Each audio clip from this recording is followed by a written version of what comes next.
back to another episode of Sheer Motivation Podcast. I'm your host, Dalena. I'm here with my friend, my fave, Erika. Hi. Thank you so much for tuning in. Don't forget to like and subscribe. iHeartRadio, Apple Podcasts, Spotify, all of the things. So with that being said, we're just going to jump into it. Today's title is Soft Girl Era. Yes, for the soft girl. Okay, so if you ask people what soft girl era means or what it means to them, you'll probably get a few different definitions. And so if you Google it, like I have done, just to be clear, right? It's when you prioritize your mental and emotional wellness and choose ease over the hustle, femininity, and really embracing that need to relax. And pushing away from that tough persona, right? So if you ask me what my soft girl era looks like, it would be, the first thing that comes to mind is just pushing that need to be rough around the edges, down. I mean, that's the first thing that comes to mind, and just really taking the woo side and just enjoying life. That's the first things that come to mind. What about you? Me, soft girl means I don't have to do everything by myself alone. Okay. I was thinking of it like soft girl. And I really, honestly, I don't think I want someone to open the door for me, every single time. You don't want to be that soft? No, I don't want to be that soft. Open my door. You ain't got to touch my car door. The restaurant door, yes. Car door, no. But for me, I feel like being in my soft girl era, because that is a tongue twister. It is. It's just being considered. You know what I'm saying?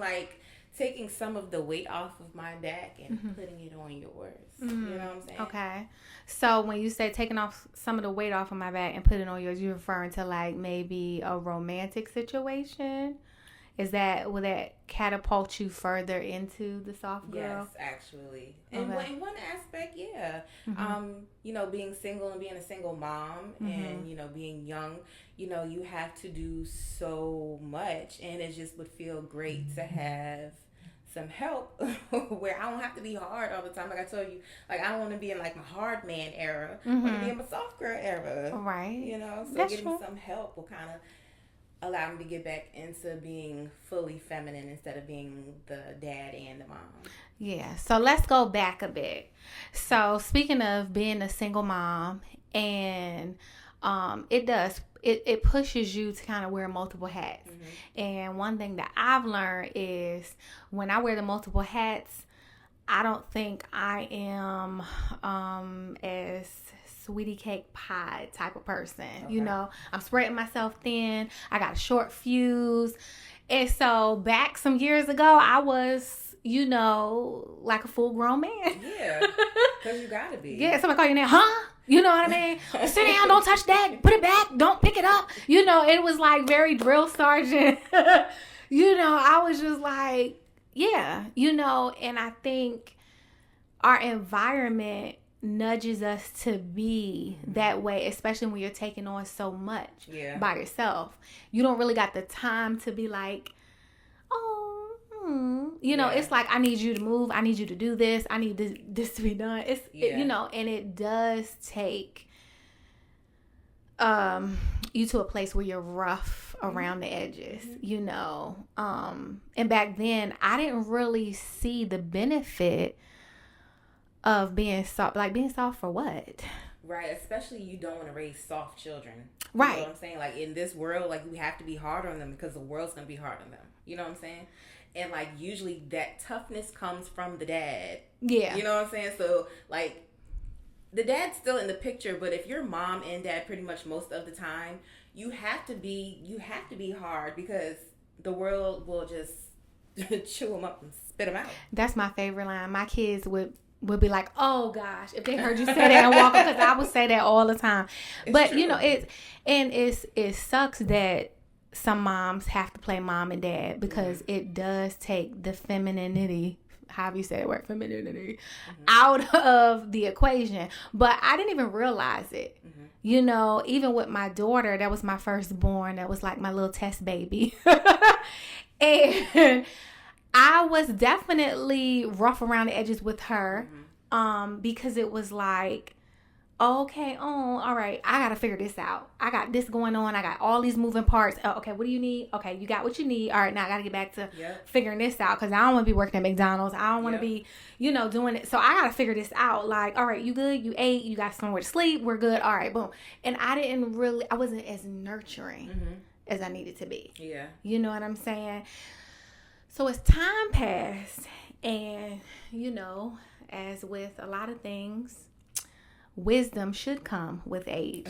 Okay, it doesn't always. The two don't always run parallel.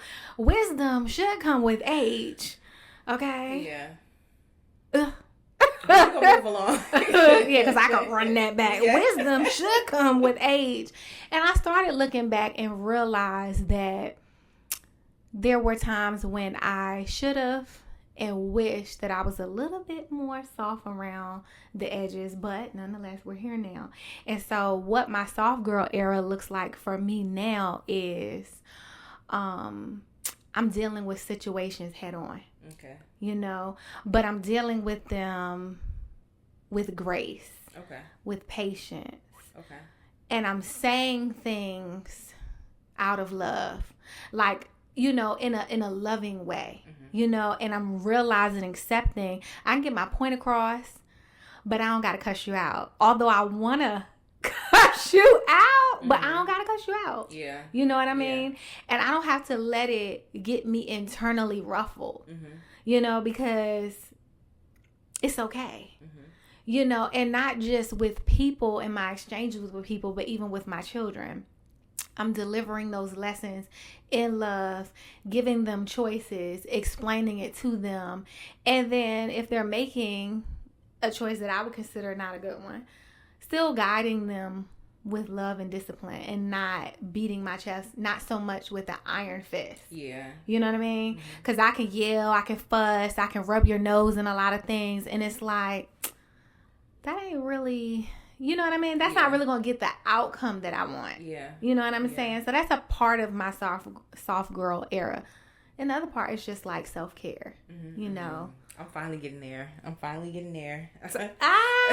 For instance, the other day when we were on the phone, I did the little clay mask.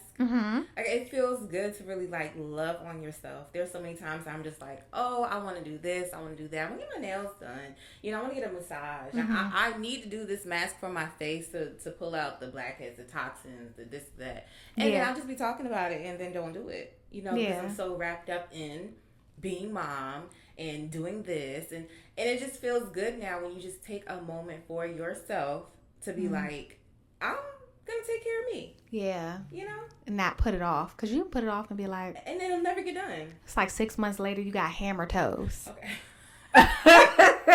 It's like the callus then grew a callus. Yeah. You know what I mean? So yeah. And so self-care is good. I'm trying to balance mind, body, soul. So I'm trying to get more consistent. I'm paying attention to the things that I'm eating, right? Because I'm trying to lose a few pounds. The podcast has been really humbling.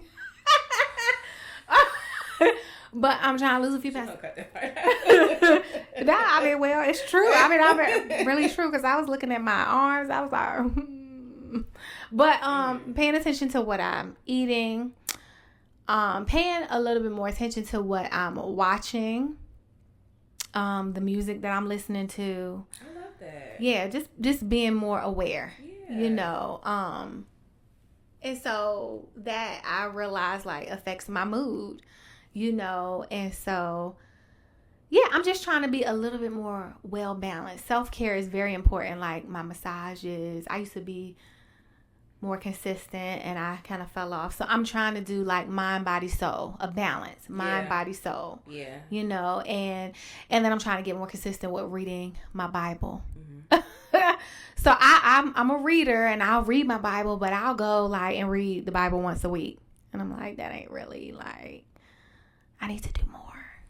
One thing I found that's kind of helpful. I feel like it's a little cheat code, but I'll look at the table of contents and I'll look at the chapters and see which ones are the smallest chapters, and then that's where I start. I'm not even lying to you. So like I found like. So you started with like Jesus wept. No, not chapters like that, like the book. Okay. So like I'll read like you stupid. I'll read like Amos. It's like 3 or 4 pages. I read like Malachi. 3, 4, 5 pages. You know what I'm saying? So I'll do it like that, and then I'll read like 2 books a day, where I'm like, okay, like I'm in the Bible, even though I like, you know, it might be a small little page turner, right? But still, I just read a book. In the Bible. And that's where it starts. I accidentally Jesus wept is crazy because, but I mean that's what came to mind. But I'll the other day I was reading the Bible and I fell into, I think it was Luke. Okay. And I want to say it was Luke. I think I texted you. It was like Luke chapter 4 or something like that. But it was talking about when Levi, one of the disciples had threw a banquet, and just reading about when Jesus went to, you know, the banquet and his interaction with people. And I just thought it was so cool, you know. And I thought it was cool because people had this idea of where he should sit and who he should mingle with. And, you know, he was just like, nah, I'm going to sit right here.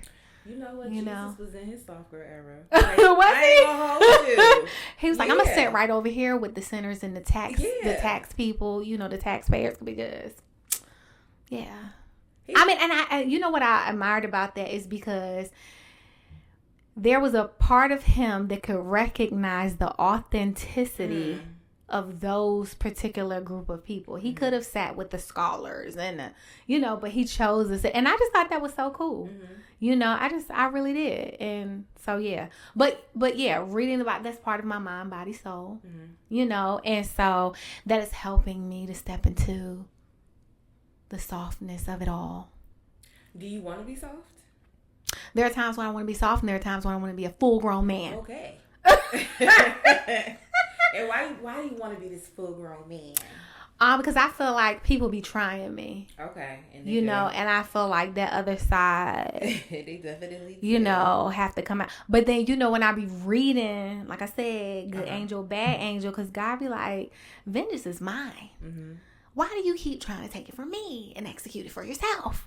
And I be like, but I just need you know. And so I feel like that inner creeps out. And so I'm trying to get better at that. I ain't there yet, but I'm doing better. So that's the progression for me is what matters. Yeah. Yeah. I don't know. What are you about to say? So how does soft girl era trickle down into different spaces in your life?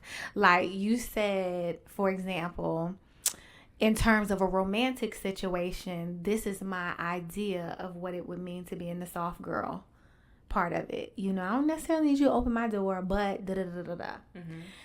So as far as your friendships or your relationships with your children or other family members, or just in other areas of your life, how does that soft girl show up? It's still consideration. You know, when it comes down to my children, think of me when you leave a room and not turn the light off, and then I have to pay the bill. Or don't turn the hot water off, like I just found today that it was just running downstairs. And oh my gosh. The room was hot and steamy from hot water. I would have bust up in the room and seen money. Okay. Going down the street. You know what I'm saying? Like, I want to be considered because I go above and beyond every single day. Even in my sleep, I'm still going above and beyond for them because I'm thinking of, you know, ways to make life better. Like, I want to be considered. If I'm your friend, I want you to consider my feelings. I want you to consider me when you go out. I want you to consider me when you're laying in the bed and it's just like, oh my gosh, this is funny. Let me send it to her. I want to be considered. And for me, that is in my soft girl era, because then that takes...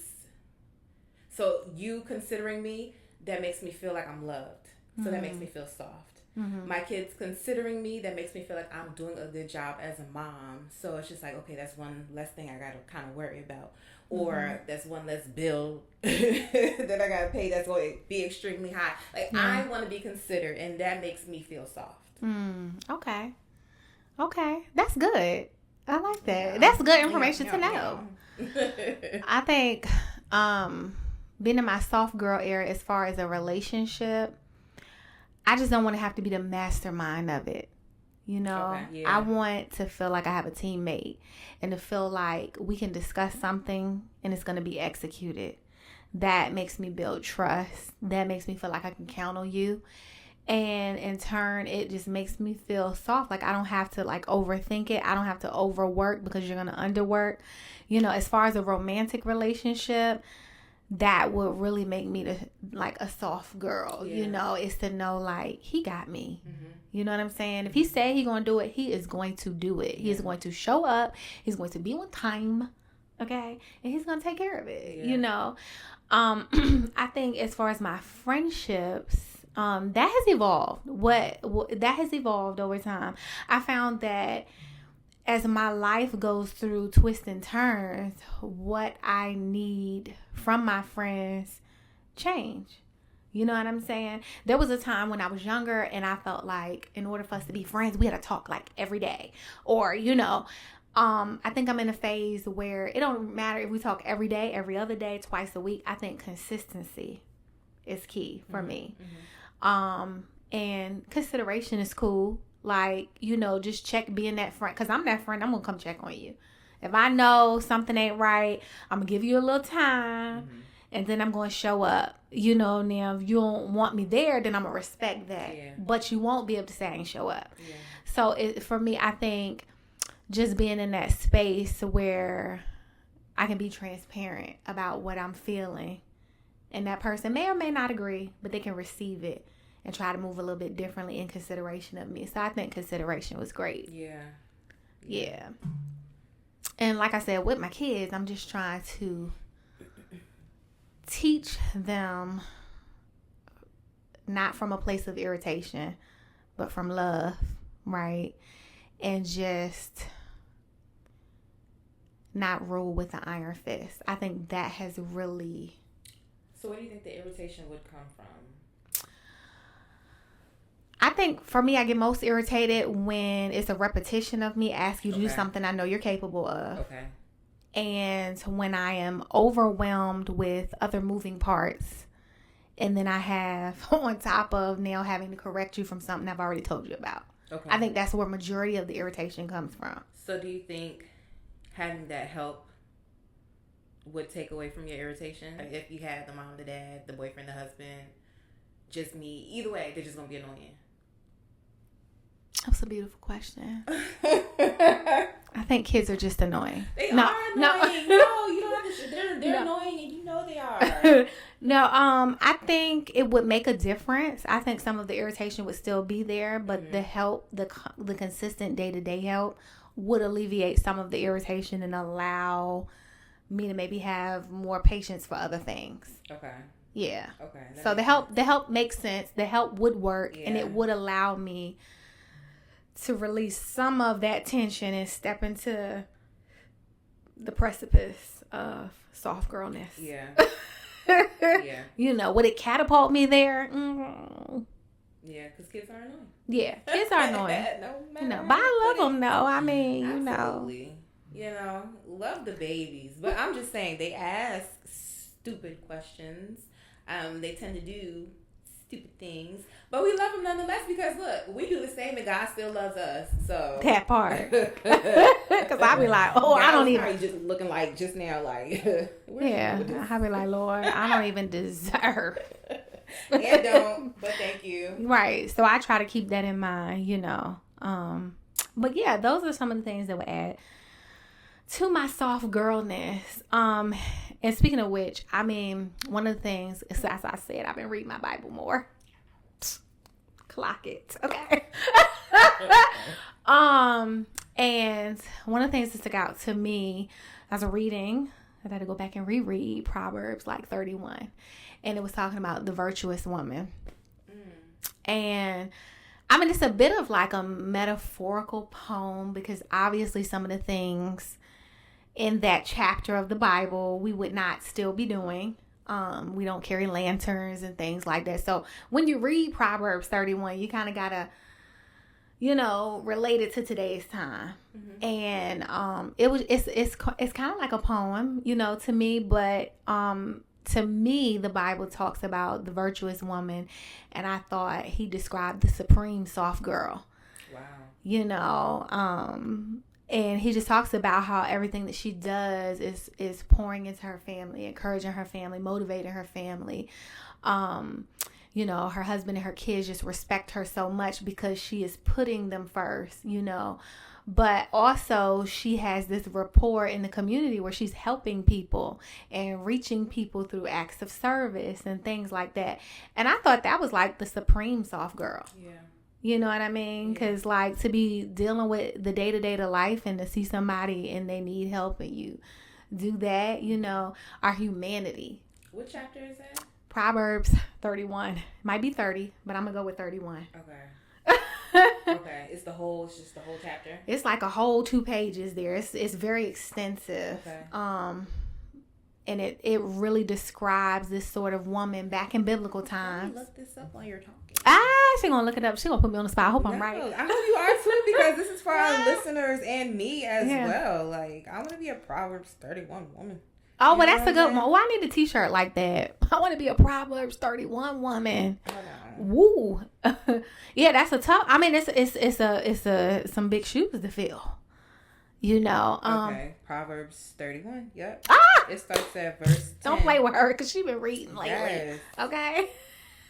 Yes. Okay. Yeah, and it talks about, it goes on to just, you just got to go back and read it because it's so long. It would take me probably about 10 minutes to read all of that out loud, but it's so long, and it goes into this extensive description of this woman and her role that she plays in her family. And I mean, of course, it's in biblical times, and it talks about how she evolves. And one of the things that stick out to me, it says she doesn't carry her lamp out. She doesn't take her lamp out at night. Girl. And I related that to today's time. It's like, I don't really club no more. Yeah. You know what I mean? I don't take my lamp out at night, but I like to enjoy myself, because the Bible talks about living and enjoying life, but also having these boundaries and the kind of boundaries you can keep to have people respect you. This is beautiful. Yeah, I mean, you got to check it out. But that, to me, Proverbs 31 describes the ultimate soft girl. And that era of that time and how, how I can relate it to this time it's interesting. Yeah. I'm going to have to go back to this because hey, that's good. Oh, that's good. I like that. I've always heard like people say Proverbs 31 woman, but I ain't never. Yeah. You know what I'm saying? I like that. Okay. All right. So I got a question for you. I have 3 questions. Actually. Questions. Hey. All right. So what does softness look like for you? And not what the internet says, but in your real life. Softness looks like, to me, being compassionate, being understanding, and being sympathetic to someone's viewpoints that may be different from yours,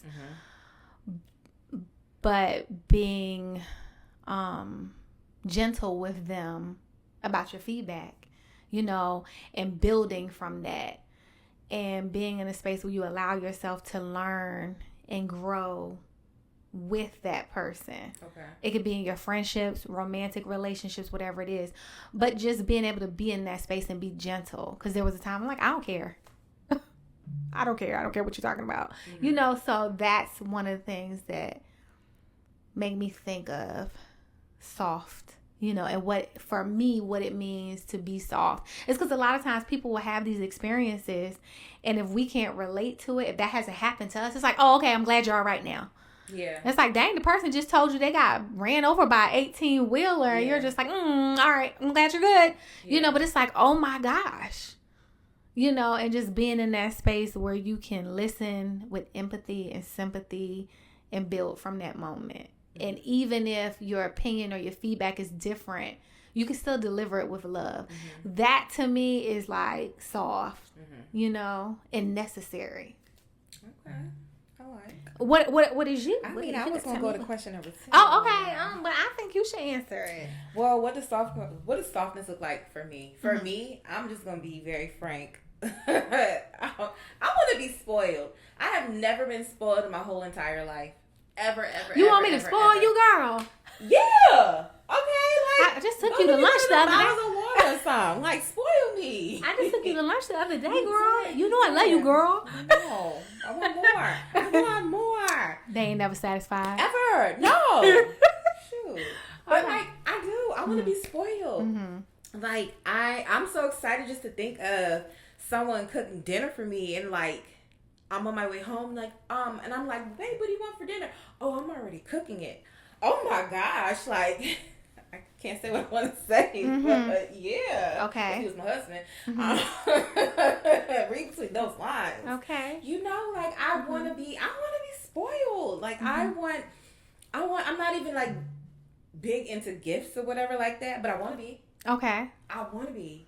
Listen. I don't like physical touch. I'm not one of those people. I don't think I'll ever really be one of those people. Like, it just kind of freaks me out. And my kids are kind of like physical touchers. So sometimes it's kind of like, I feel overstimulated. But, like, if I want to be soft, okay, touch my leg. Hold my knee. Hold my hand. Like, I want all of that, like, girly stuff. I do. I want that. So, for me, softness looks like being spoiled. Darn it, because I ain't been spoiled. She want to be spoiled. I do. Ain't nothing wrong with that. Pampered. Physical touch. That's a good one. So, growing up, my mom wasn't real, like, lovey-dovey, like, all of that. And I have had to challenge myself to embrace my kids more in that way. Yeah. So, that's what that made me think of. Yeah. Same. Yeah. Like, I'm not even going to lie to you. My kids are huggers. I love it. Don't get me wrong. I don't mind hugging, too. But excessive... It's a lot for me. And then sometimes my kids are like, well, you don't love me. I'm like, well, I just gave you 15 hugs in the last 15 minutes. It's like, I ain't got no more to give. I know. So, you know what I'm saying? But I want to get there. Right. So, I'm getting there. I'm going to get there. And part of that is being spoiled. So I'm ready for it. I'm putting it out there, God, because we just had this conversation in the shower on my way here. Before I got here, I was talking to God because I was told that when you talk to God in your nakedness, that's how He made you. You say make your request known. Come on. And so I'm talking to Him. And so the fact that I'm getting excited about this now, I feel like it's a little confirmation. So let's see. Yeah. So you want some spoilerization going on? Do I? You know what I'm saying? Because that's what I do. So it's not like it's just one way. Right. It's going to be reciprocated. Right. I just finally want to be on the receiving end of it. You know what I'm saying? Okay. Ain't nothing wrong with that. Okay. All right. So question number 2. Do you think you've ever felt safe enough to be soft? Or have you always had to be in survival mode? Wow. Safe enough to be soft with another person? Soft, girl, soft. I'll just say this. I've never felt, well, I'll say it like this. The last time I felt completely safe was when my mom was alive. Whoa. This is when my mom was alive. That is the only person, only other human on this earth that I felt was gonna have it was gonna have me in the palm of her hand no matter what. Like, she took care of me when I was sick. It's all of the things your mommy does for you. And so at 18, she was gone. And so I've never felt that level of safety since then. You know, for me, it didn't matter. Like, as long as I was with my mom, we didn't have this, but if the power got turned out, if the water got turned off, if we didn't have any food, I was okay because I was with my mom. That level of just blind, I know my mama got me. I know this person got me. I have never felt since then. And it's crazy because I'm a lady of a certain age and I am just learning to be that person for myself and learning that God has supplied all my needs. There's times where I didn't know where this or that or how I was gonna, and then things have fell into place. So, I've never felt that level of security. Now, there's been times where people have shown up and done phenomenal things for me. Thank you. Appreciate it. Love you. right?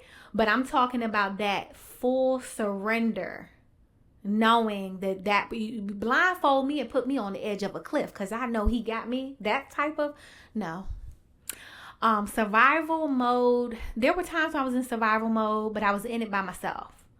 Whether I was in a relationship or not, I was still in survival mode by myself. And I learned to depend and count on me. And I would love to meet that person and feel all of those things, and I crossed a post like that online not long ago. He was describing love and being spoiled and lighting up when you see that person and all of the things. And I have felt glimpses of that. And I have felt, pieces of that. But to full on, like, have that surrender moment, no. And I've definitely been in survival mode too many times. Yeah. Did I answer that question? Yeah. Oh, okay. I was trying not to tear up. Oh my God. Yeah, because that's the honest truth, the honest truth. What about you? Well, yeah, I've never felt anything soft. It's always been survival. So that's that. Never anything soft. Never. Well, maybe a thing too. But, oh my God. It's just been like, okay, so make it short and sweet because we have one more question. But so, I didn't really have like parental guidance growing up. I had my mom. I had my mom and my dad for a short amount of time, and then, things went awry with their marriage, and then my mom, she just kind of felt like a shell of a person, so that's kind of what my brother and I got. Mm-hmm. So he, figured out life in the streets, and I figured out life being alone, and mm-hmm. so, like, from that point on of, like, childhood, it's just really been, like, me trying to figure out what to do next, how to survive, how to do this. And the next thing you know, as soon as I graduated, it felt like 5 minutes later, I was pregnant. And so I was a mom at 19. And from 19 till now, it's just been like survival mode, and then tack on 2 more children after that. Not saying it's been like super hard where it's like, pass me the crack, but I have been in survival mode. So, pass me the crack. You know what I'm saying? Like, so I thank God. It's nobody but God. I'm be honest there, because there's so many times that I'm just like, how am I gonna do this and how am I gonna do that and blah blah blah. Nobody but God. So I thank God for allowing me to be in my soft girl era. And I meant that. I felt like, reading certain parables of, what Jesus said, it really sounded like he was in his, not girl era. I'm not trying to be disrespectful. But it seemed like God, Jesus, it was like the epitome of being in your soft girl era. Mm-hmm. You know what I'm saying? Like how forgiving he was, how understanding he was, how merciful he was, how loving he was, how caring he was. And then he still got you together, Together. So it was if your neighbor slaps you on the cheek, the left cheek, give him the right or something. I was just like, yeah. That ability to feel, you know what I'm saying? And empathize and guide you on how to deal with your neighbor, meaning this person or that person that may have wronged you. And that's why I said when we was at lunch, I was like, yeah, I'll speak all day. Hey, how you doing? You know what I'm saying? Yeah, because I'm not going to make you give me a callus. I'm not going to have no callus. I just don't want to open no doors. Okay. That's just really what it is for me. Like, I'm not even speaking. I'll probably love thy neighbor. The love is the... you're going to get a dry hay because I do not want to open this door whatsoever. And I know me. And I'm a very forgiving person and a nice person and sweet person. So I'll be like, oh, no, I don't want to set that up. I wish you well. Have a fantabulous life. I really hope you do. But just, I don't want our paths to cross at all. We just don't. That door is closed. The door is closed. It's closed and the key is down my throat. All right, so third question. What's one hard habit you're unlearning right now so you can step into your soft girl era? I'm becoming slow to anger. One hard habit that I'm breaking is the cursing out of people. Oh, I love to curse people.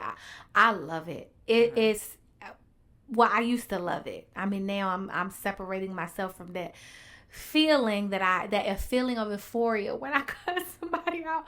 I'm learning. I would tell you honestly, you make me mad, and it had gotten so bad that I was cursing at my children. You know, kids will take you there, but that's no excuse. You know what I mean? So one habit that I'm learning to dial back is, being slow to anger and purposely choosing other words to express myself. And that is allowing me, one is allowing me to get my point across without the distraction of the other person feeling disrespected by the choice of words. But it's allowing me to fully articulate myself, and now I'm able to hold you accountable because you heard me. You heard me without the cursing. You heard me without the yelling. I was clearly able to dictate to you what I didn't like. And so you can never stand here and be like, oh, I didn't know. Yeah, I mean, you might have said that, but then you went off on a tangent. You started yelling. You did this. And so now I've removed all of those distractions. It allows me to speak clearly, articulate myself, and I feel like that's making me more softer. Okay. You know what I'm saying? Because then if I got to just cut you off, I'm okay with that. And I don't feel a need to go back and try to iron nothing out. And I'm still not mad or angry about nothing either. Like, I'm completely happy. And so, thus, another dimension of being soft. Okay. Yeah. What about you? What's that thing that you breaking and doing and changing that's allowing you to be just as soft? Allowing people to help me. Oh, okay. Oh, that's a good one. Yeah. Cause listen, I would get out here and do it myself. I'd be weedy and cutting grass. I didn't even know I needed somebody else to cut my grass till a man showed up and cut my grass. I'm trying to say it. It's allowing people to help me. And accepting compliments as well. That's been kind of hard for me. Really? Yeah. I come from a family that's just like, they're like perfectionists. So it's never good enough. So that trickles down, So, like, if I compliment my aunt, I'm like, oh my gosh, auntie, you look so good today. She was like, girl, I need to put a curl in my head. Girl, I need to put something on these lips. So, girl. We are our own worst critic, though. So I'm getting better at that. When someone says something, instead of like, you really think so? I'm like, well, thank you. Yeah. Thank you. Yeah, because you deserve it. Thank you. Okay. Yeah. We women go through so much. We got to remind each other, like, you are that girl. Like, we got to remind each other. We got to do it for each other. We got to fix each other. Fix our, what does that say? Fix your crown. Fix the girl. Yeah, we got to do that because we battle so much other stuff. We do. So, yeah, that's a good thing. Okay, so taking compliments. And what was the other thing?